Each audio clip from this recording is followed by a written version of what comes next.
ओम शांति। होली हंस में एक बार फिर से आपका स्वागत है, स्वागत है, स्वागत है।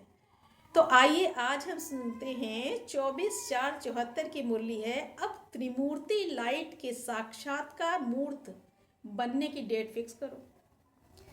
तो बाबा बोले कि आज इस संगठन की कौन सी विशेषता बाप दादा देख रहे हैं? क्या हर एक अपनी विशेषता को जानते हैं? त्रिमूर्ति बाप से त्रिमूर्ति वंशावली हर एक में आज 3 लाइट देख रहे हैं। बाबा ने कहा 3 लाइट दिख रही हैं हर एक बच्चे के, और तीनों ही लाइट अपनी तरफ आकर्षित करने वाली हैं, वह नंबरवार हैं। जब तीनों ही लाइट जगमगाती हुई दिखाई दे तभी सबको साक्षात्कार करा सकेंगे। तो कौन सी 3 लाइट हैं इसके बारे में बाबा ने आज बताया। प्योरिटी की लाइट नंबर 1 क्या है? प्योरिटी की लाइट, सतो प्रधान दिव्य दृष्टि की लाइट और मस्तक मणि की लाइट, ये तीनों ही संपूर्ण बनाने की मुख्य बातें हैं। तो अपने आप से पूछो कि सदा सतो प्रधान आत्मिक दृष्टि, सदा हर संकल्प, हर बोल व कर्म पे प्योरिटी की झलक कहाँ तक आई है?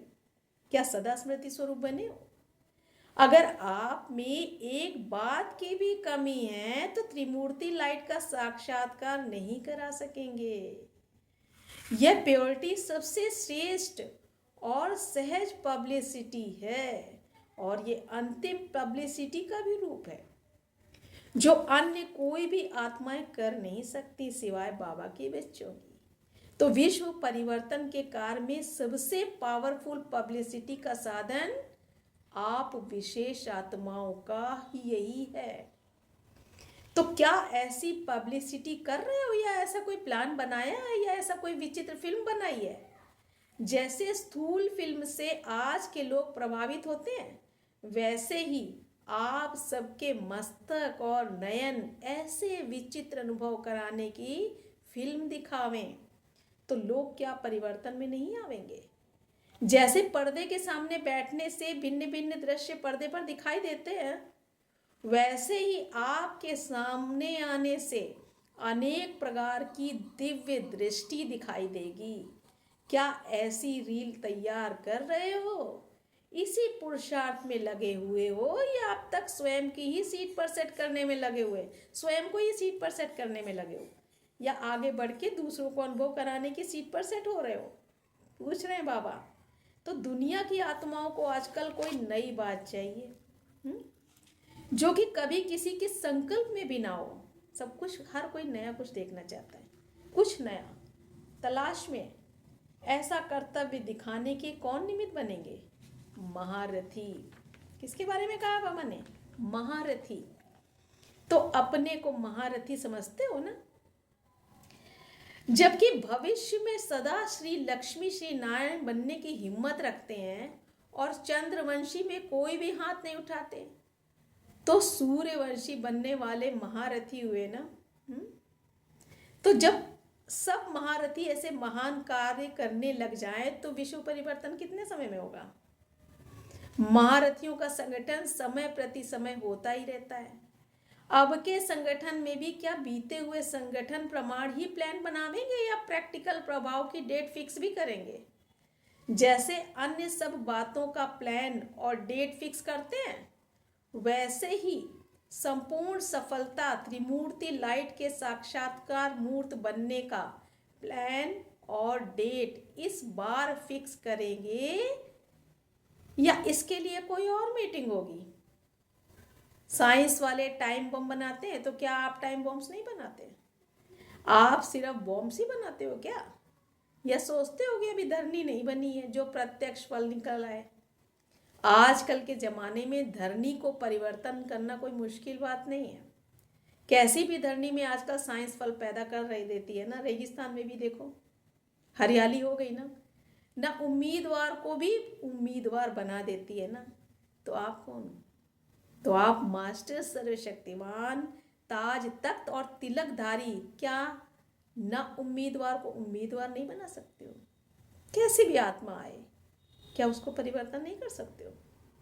असंभव को संभव करना, यह चैलेंज आप ब्राह्मणों का स्वधर्म है।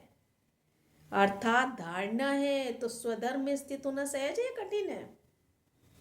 बोर्ड जो लगाते हो उसमें क्या लिखा है? 1 सेकंड में जन्म सिद्ध अधिकार प्राप्त करो। तो जरूर 1 सेकंड में प्राप्त करने का प्लान प्रैक्टिकल में है, तब तो लिखते हो ना। तो यही असंभव को संभव होने का चैलेंज करते हो ना।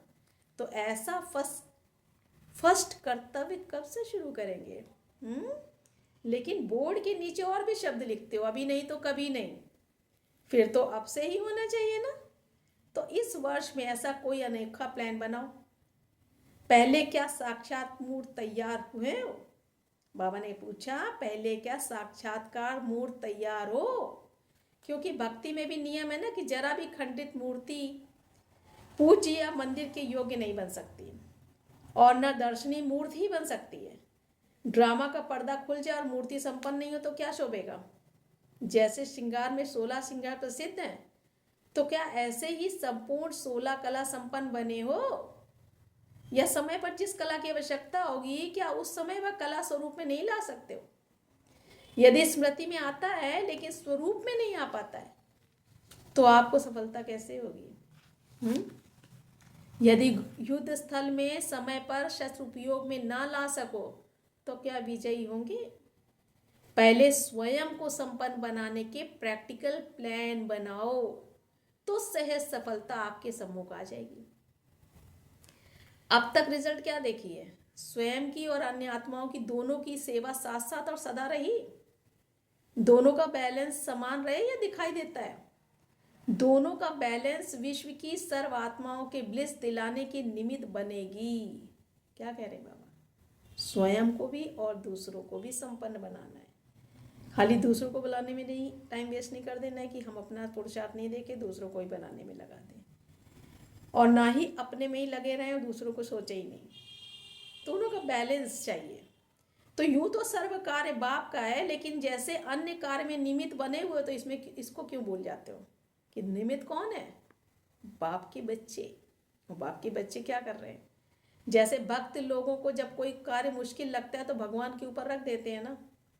सहज में स्वयं और मुश्किल में भगवान। अब तो बाप ने सर्व शक्तियों का और सर्व कर्तव्यों का आपको निमित्त बनाया है ना, बना दिया है ना बाबा ने। क्योंकि बाप ने स्वयं को वानप्रस्थी बनाकर आप सबको तख्त नशीन और ताजदारी बना दिया है। जो बाप की जिम्मेवारियां रही हुई हैं, वह अब तुम बच्चों की हैं। हाँ, मददगार बाप अवश्य है, लेकिन साकार रूप में और नाम बाला करने में संसोस फादर। इसलिए आप सभी जिम्मेवार आत्माएं हो, परंतु साधारण आत्माएं नहीं हो। आप ज्ञानी तो आत्माएं और विजयी रत्न हो। समझा? यह है महारथियों का कार्य। तो प्रत्यक्ष फल के प्रैक्टिकल प्लान बनाने वाले, सदा विजयी हमारा जन्म सिद्ध अधिकार है। ऐसे अधिकार को प्राप्त करने वाले, चैलेंज को प्रैक्टिकल में लाने वाले, सदा संपन्न साक्षात्कार मूर्त त्रिमूर्ति लाइट धारण करने वाले त्रिमूर्तिवंशी, 1 सेकंड में तीनों शक्तियों द्वारा साथ साथ काम करने वाले और बाप दादा के साथ सदा साथी, ऐसे महावीरों को बाप दादा का याद प्यार और गुड नाइट। अच्छा, तो आज बाबा ने क्या बताया? तो बाबा ने कहा, स्वयं में ये देखते रहो कि सदा स्मृति स्वरूप, सदा सदो प्रधान आत्मिक दृष्टि, सदा हर संकल्प, बोल और कर्म में प्योरिटी की झलक कहाँ तक आई है। तभी त्रिमूर्ति लाइट का साक्षात्कार करा सकेंगे। अच्छा, ओम शांति।